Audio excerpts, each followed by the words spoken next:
presidente Andrés Manuel López Obrador. Dos encuestas que quiero mencionarles. Una, la aprobación del presidente Andrés Manuel López Obrador subió a 64% en octubre, de acuerdo a este estudio de opinión de la empresa demoscópica Mitofsky para el diario El Economista. En octubre pasado, el 64% de las personas en promedio avaló al presidente Andrés Manuel López Obrador, siendo este el tercer registro más alto desde que inició la medición de aprobación y la cifra más alta desde octubre de 2019. A eso sumémosle esto que también me llamó mucho la atención, lo que dice el periodista Héctor Moctezuma de León, que un estudio de opinión de la empresa demoscópica Factor Métrica señala que en las elecciones del próximo año Morena arrasará en 5 de las 6 entidades en disputa. Se juega la gubernatura en Aguascalientes, Durango, Hidalgo, Oaxaca, Quintana Roo y Tamaulipas.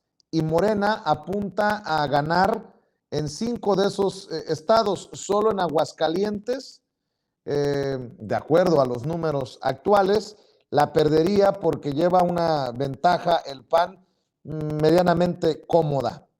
Pero en Oaxaca, de los Murat, perdería el PRI. En Quintana Roo, Morena también arrasaría. En Tamaulipas, ni se diga. Son dos encuestas que, insisto, siguen dándole muy malas noticias a la oposición, Manuel Pedrero. Y la noche triste sigue y se va a prolongar hasta que se den cuenta de que el fracaso no se asimila en 3 años, sino por lo menos en 2 sexenios. Desde luego que en un proceso de reestructuración, pero ellos ni siquiera están cerca de eso, nada más es la conjunción de poderes políticos para tratar de hacer frente a un gobierno que viene proponiendo esto desde por lo menos hace 20 años. Hay que recordar que actualmente Morena tiene controlado la mitad del territorio político nacional, tengo entendido, más de 16 estados, y abonando estos 5 que presuntamente ganaría Morena, y no tengo la menor duda de que podría potencialmente ser así, tenga la oportunidad de que la oposición reflexione finalmente. Nada más el día de hoy podríamos hacer un ejercicio de retrospectiva, simplemente diciendo, fueron 15 estados los que se jugaron este año. Para 2012 el PRI tenía alrededor de 23 estados gobernando. Hoy solamente le quedan un par de bastiones políticos que va a ser Coahuila y el Estado de México en torno a 2023. 2022 evidentemente perderá bastiones como lo solía ser el Estado de Oaxaca. Alejandro Murat, a pesar de que ha tenido una buena relación en términos de cogobernabilidad con el presidente Andrés Manuel López Obrador, simplemente su partido no va a tener ni una sola oportunidad para volver a repetir otro sexenio. Hidalgo también con Omar Fayad. Toda esta es básicamente los despojos que dejó el priismo de Enrique Peña Nieto. Ya sabemos, la nueva versión 3.0 del PRI, nueva generación. Eso ya no sirve, la verdad, ya no sirve absolutamente para nada. Entonces, esta mentalidad también tiene que funcionar para ellos. Para los ciudadanos lo saben, pero aquí Morena tiene una responsabilidad. No puede hacer lo mismo que hizo en Nuevo León. No puede poner a candidatos de último momento. No puede poner a impresentables. No puede poner a ex elementos del planato. ¿Qué coraje tuve, al igual que muchísimos mexicanos, cuando Mario Delgado estaba promocionando en redes sociales, pagaba publicidad en YouTube para que saliera en los canales, diciendo, el PRIAN fue lo peor que le pasó a México, el PRIAN nos destruyó? En efecto, pero bajo esa lógica sería bueno que nos dijera por qué entonces se agregan ex elementos del prianato para ponerlos en Morena, y no en cualquier estructura de Morena, sino ya en candidaturas directas, desde lo más bajo, como una alcaldía, en términos de estructura política. Bueno, ¿quién fue el candidato de Morena para la alcaldía de Huixquilucan? Enrique Garay, un comentarista de Latinos, un amigo de Carlos Loret de Mola. Eso es inadmisible. En nombre del pragmatismo se pueden ir mucho por ahí porque no ha servido absolutamente para nada y los resultados ahí están en Nuevo León. Teniendo un personaje como Clara Luz, no funciona. Y ese capital político que hace que genere votos y votos y votos y gane estados se debe a una sola persona y se llama Andrés Manuel López Obrador, porque la gente de Quintana Roo quiere que llegue la 4T a su estado, porque la gente de Oaxaca desea que la 4T llegue a su estado, porque los estados que pasan por elecciones y ya tuvieron el PRI, el PAN y el PRD quieren que la 4T llegue a su estado, pero solo porque Andrés Manuel López Obrador es el presidente. El próximo presidente no sé si tenga ese capital político de yo quiero que siga gobernando tal partido porque este es el presidente. No, es un evento único que se ha dado en los últimos fácil 7 décadas, el del presidente López Obrador. Y malgastarlo, no entender ese mínimo detalle, conllevará riesgos terribles. De la misma forma en la que Morena ha tenido su ascenso, si no lo capitaliza de forma correcta, si no tiene una estructura y una base sólida que le permita construirse como un partido político, por lo menos en los próximos 30 años, va a morir de la misma forma en la que nació. En 2015, un perfecto desconocido, en 2018 pasaron a ser la primera fuerza política del país. Es un ejercicio de rebote. Tienen que tener una estructura. Y no va a ser una explosión, va a ser una implosión si es que Morena no corrige el rumbo. Que vean en el espejo del PRD, mi querido Manuel Pedrero. Miguel Martín, ¿con qué reflexión cierras en torno a este tema? Bueno, pues yo creo que esa época ante todo va a ser recordada como la gran escasez de vitacilina, porque esas cifras que nos estás dando, que siempre están arrojando las encuestas, incluso encuestas pues a lo mejor maiceadas o a lo mejor muy prudentes en cuanto a los números, pues están reflejando que es avasalladora la influencia del presidente en el pueblo llano, que al final es mayoritario y que al final no por nada, pues él ha dicho que es sabio, ¿no? Ahora bien, yo considero que creo que un bastión y una asignatura pendiente, pues es lavar ese agravio contra el pueblo que fue, considero yo, la última gran elección robada, de la que muchos no hablan, pero realmente fue una elección robada porque operaron como solo el PRI sabe hacerlo, y fue la del Estado de México. Es un bastión muy importante que pues tendría prácticamente una conexión pues de simbiosis, o que la ha tenido, la debería tener de simbiosis con la Ciudad de México, y que ahora pues como decimos, pues Claudia Sheinbaum la vemos con presencia en muchos ámbitos, la vemos con presencia mediática, no por nada es presidenciable, pero como te decía, pues Alfredo del Mazo pues está en su ataúd.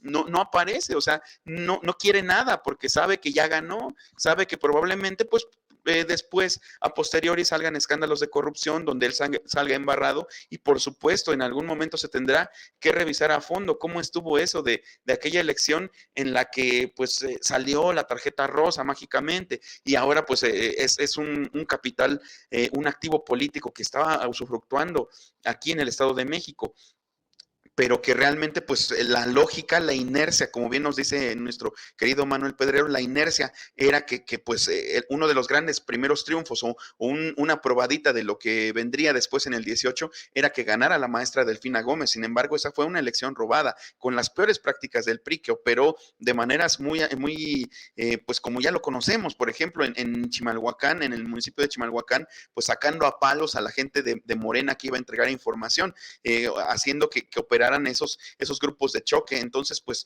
creo que pues el PRI está condenado a pues simplemente a la extinción en este sentido, y es una lástima porque pues podría hacerlo de una manera mucho más honrosa, de una manera mucho más decorosa, pero pues simplemente instalados en la intransigencia, instalados en la combatividad supuestamente, pero la combatividad o el combatir aquello que finalmente se hace en beneficio del pueblo, pues creo que no les está otorgando muy buenos resultados, y pues finalmente sus posturas, las posturas de sus voceros como Beatriz Pajés, por ejemplo, o de Javier Lozano, pues simplemente vemos a gente enojada, gente intransigente, y pues yo creo que si de algo va a servir ahora este transparentar las finanzas del CONACYT, pues yo consideraría que sería muy bueno que pues ya sea el Instituto de Biología o la Facultad de Ciencias, donde hay los expertos en vegetales, pues finalmente se les apoye para desarrollar un chile universal que les embone de una vez por todas.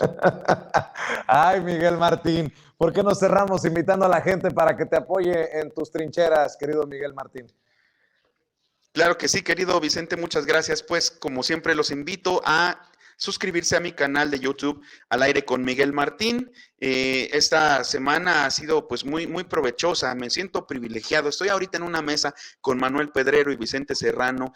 Mañana, esta noche y mañana tengo transmisiones con Jesús López Almejo, y el jueves tengo una entrevista con el gran Daniel Marmolejo. Así que pues aquí haciendo este activismo, este periodismo de activismo por la politización de la población mexicana, pues me siento muy a gusto y espero que me puedan acompañar en ese esfuerzo. Recuerden, mi canal es Al Aire con Miguel Martín. Ayúdenme por favor a conseguir pues por lo menos los 5,000 seguidores antes de que termine el año. Igualmente pueden leer mis columnas cada semana en Regeneración y en la página de Lord Molecula Oficial. Y también me pueden seguir en Twitter como @MiguelMartinfe, que de hecho aquí aparece en el titulaje. Y aparte me pueden seguir también en Facebook como Miguel Martín Felipe Valencia. Muchísimas gracias, Vicente. Audiencia de Sin Censura, querido Manuel. Mil gracias. Nos vemos pronto. Claro que sí, Miguel. Un abrazo. Y Manuel Pedrero, también quiero agradecerte a ti por tu generosidad y cerremos invitando a tus diferentes espacios, a tus diferentes trincheras. Vicente, Miguel, la verdad, como siempre, un honor. Y si me lo permites, querido Vicente, te quiero contar, al igual que toda la audiencia de Sin Censura y por supuesto también a Miguel, una pequeña historia. Ya con esto cierro, porque si no lo digo, como tú sabes, nuestros pechos no pueden ser bodegas. Fíjate que en Villahermosa, Tabasco, hay una atracción en el Museo de Papagayo del Niño. Es la cama de clavos. Cuando uno se sienta o se acuesta en la cama de clavos, los clavos poco a poco empiezan a subir y realmente sientes las punzadas, pero realmente nunca te hacen daño. Si uno pisa un clavo, el dolor es inmenso, es insoportable y simplemente es agonizante. Pero si pisas 2, seguirá siendo doloroso, pero con una estructura. Si pisas 10, si pisas 30, si pisas 100, ¿qué tal 1000 o 10,000? Puedes empezar a caminar y a pesar de que sientes las punzadas, ya no sientes el dolor de la misma forma. Lo mismo pasa en la política mexicana y yo te diría que a través de todo el mundo. Cuando Donald Trump dijo que los mexicanos eran unos violadores y que eran unos criminales, todos los medios de comunicación empezaron y se le lanzaron encima. Fue su clavo. Luego dijo que Miss Piggy era Miss Universo, otro clavo. Luego dijo a Hillary Clinton, pues, ¿qué piensas que puedes satisfacer al país si no pudiste satisfacer a tu esposo? Y fue otro clavo. Y así que los musulmanes también otro clavo. Clavos, clavos, clavos, clavos, hasta que Trump desarrolló a través de la sociedad de Estados Unidos y del mundo un manto de inmunidad, porque la próxima vez que esperaban una declaración ya no les sorprendían, porque ese era Trump. Y los medios de comunicación, de haberlo tanto golpeado, crearon ese manto de inmunidad, ya no le hacía efecto a Trump.